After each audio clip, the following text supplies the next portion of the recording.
রাজশাহী বিশ্ববিদ্যালয়ে ভর্তি পরীক্ষায় জালিয়াতির অভিযোগে ৩ শিক্ষার্থীর ছাত্রত্ব বাতিল করেছে বিশ্ববিদ্যালয় সিন্ডিকেট।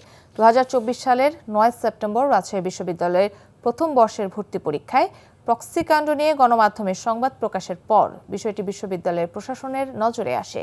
ওই বছরের ১৫ সেপ্টেম্বর ৫ সদস্য বিশিষ্ট একটি তদন্ত কমিটি গঠন করে বিশ্ববিদ্যালয়ের প্রশাসন।